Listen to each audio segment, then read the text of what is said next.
Assalamualaikum warahmatullahi wabarakatuh. Ashama harka fuune akkam jirtan dhaggeeffattoonni YouTube channel Soofuu Maraab. Bakkuma jirtanitti nageenyi kan koo isin haadha qabeecha. Har'as video haarawaan walitti deebinee jirra. Video har'aa keessatti kan isinitti agarsiisu akkuma amma screen irratti argartan kana bilbila keessan charge irra yeroo godhattan warning isinii kenne yookaan of eeggannoo isiniin jedhee warning unplug charger immediately isiniin jedha. Kana jechuun bilbilli keessan hatantamaan chargera dhaabee jira yookaan charge gochuu dhaabee jira hatantamaan isinii jedhee warning isinii kenne yookaan of eeggannoo isiniif kenna akkuma amma screen irratti argartan kana jechuudha. So sababni isaa maalidha? Furmaanni isaa hoo maalidha ka jedhu video har'aa keessatti ni ilaalla.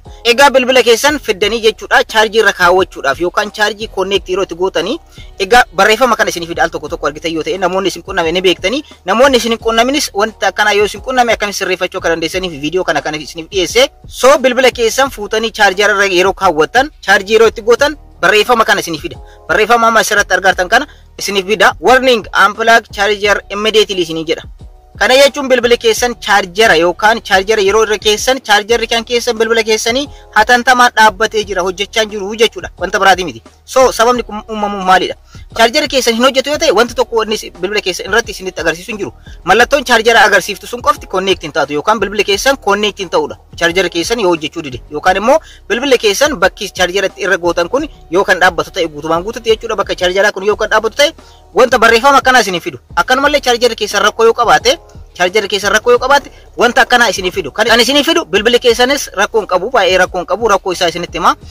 Akkanumallee charger keessan rakkoo hin qabu rakkoo isaa amma isinitti hima jechuudha. So sababni kun uumamu maalidha ka jedhu har'a inni ilaalla. Ani moyeedha channel kan koo Soofuu Maraab irraa. Warroonni yeroo jalqabaatiif gara YouTube channel kanaatti dhuftan subscribe gochuudhaan gara maatiiwwan keenyaatti dabalamaadha. Akkanumallee video kana like share gochuudhaan eegalaadha. Video kana like gochuun dagatinaadha.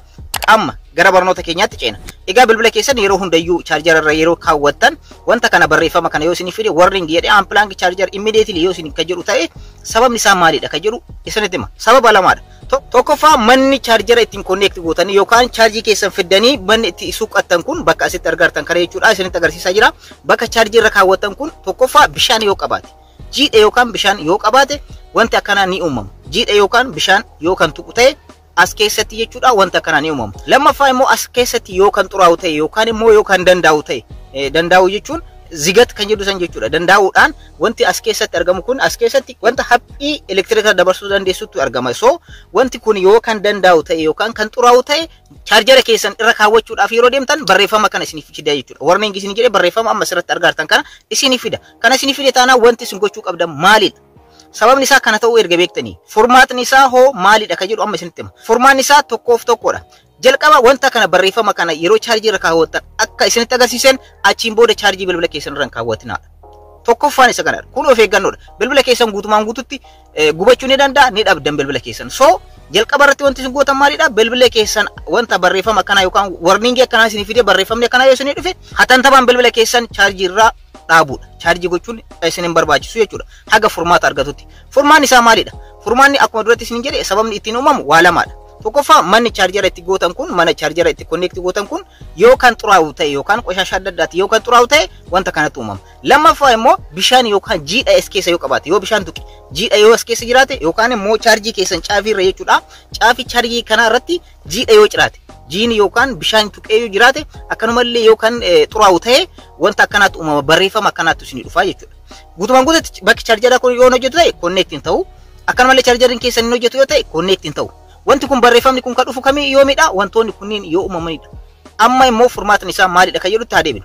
Tokkoffaa jiidha as keessatti argamu kana akka badu gochuudha. Jiidha as keessatti argamu kana akka badu yookaan akka qulqullaa'u gochuudha. Kanallee sababa wanta adda addaatti fayyadamuudhaan sooftiidhaan suuteettanii keessaa qulqulleessuu jechuudha. Yeroo qulqulleessatan immoo maaliidhaan qulqulleessuu qabdan? Namoonni baay'ee wanta taane qulqulleessatanii as keessatti kan argamtu wanti as keessatti argamtu haphiin kun kan elektirika isiniif dabarsitu charjera keessaniin wajjin elektirika dabarsitu kun miidhamni yoo irra ga'e elektirika dabarsuu ni dhaabdi. Baay'ee tokko waan sensitiif taateedha. Waan haphii taate sensitiif taatee fi elektirika dabarsituudha. So wanti kun yoo kan miidhamtu taate guutumaan guututti bakki kun isin jalaa bada. Akkanumallee charjera keessan irratti illee kan keessatti argamutu jira. As keessatti kan argamutu jira. Wanti haphiin kun yoo kan qoshashu ta'e yookaan bishaan yoo kan tuqu ta'e yeroo isin qulqulleessitan wanta taane yoo kan qulqulleessitan ta'e ni bada. Yeroo san charjera keessan isin hojjetu yookaan bakki bilbila keessan itti charjera godhatan isiniif hin hojjetu. Kanaafiyyuu akkamitti qulqulleessuu qabdan kan isin jedhu isin taa'imu. Tokkoffaa sooftii yookaan carqii baay'ee laafaa ta'e tokkotti fayyadamaatii rigaa kan itti fayyadamtan kana jechuudha. Rigaa kana fayyadamtanii suuta jettanii as keessanii qulqulleessitan. Jiidha as keessa yoo jiraate jiidha san hamma gogutti ni baastan, hamma gogutti. As keessatti immoo qoshashaan adda addaa yookaan xuriin adda addaa yoo as keessatti argame suuta jettanii malaan jechuudha. Humnaan miti.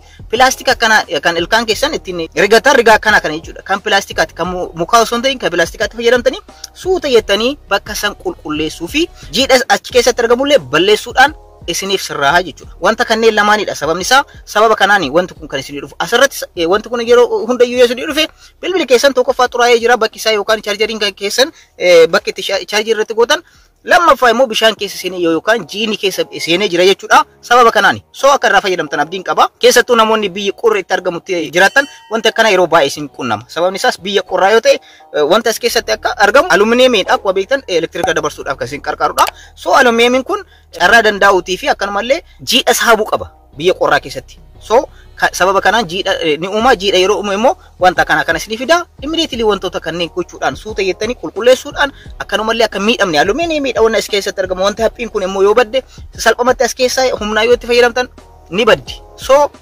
kana hundayyuu osoo hin ta'in suuta jettanii wanta pilaastika ta'e rigaa pilaastika ta'e kanatti fayyadamtanii suuta jettanii qulqullinaan carqii haphii ta'e kan baay'ee laafaa ta'e yookaan sooftiitti fayyadamtanii keessa isaa kana qulqulleessuu fi jiini yoo keessa jire immoo hamma gogutti eeguun murteessaadha. Ergasii immoo irra kaa'achuu inni dandeessu chaarjera keessan garuu akkuma asirratti argartan mallattoo kana yookaan warniigii kana osoo isiniif kennaa chaarjii keessan irra yoo kan gootan ta'e tokkoffaa bilbila keessan guutumaan guutuutti ni gubata. Of eeggannoo gochuun murteessaadha. Jalqaba akka warniigii kana isinii kennan wanta nama isiniin jedhe kana osoo sirreessin chaarjii irra godhinaa isiniin jechuu barbaada. Barnoota kan koo kanarraa kana fakkaata. Namoonni baay'een wanta kana keessaa waan na gaafatanii viidiyoo kana qabadhee isinii dhufe akka irraa barattan abdiin qaba. Barnoota kan koo kanarraa asirratti xumuree jira. Ani Moo'een jedhama. YouTube chaanaalii kan koo Soofuma Raap irraa. Warroonni hanga ammaatti YouTube chaanaalii kana subscribe gochuudhaan maatiiwwan keenyatti dabalamaadha. Viidiyoo kana like gochuudhaan akkanumallee share gochuudhaan hiriyoota keessaniif akka irraa fayyadaman gochuu ni dandeessu. Yeroo biraa viidiyoo biraatiin walitti deebina. Qoraa bulaa.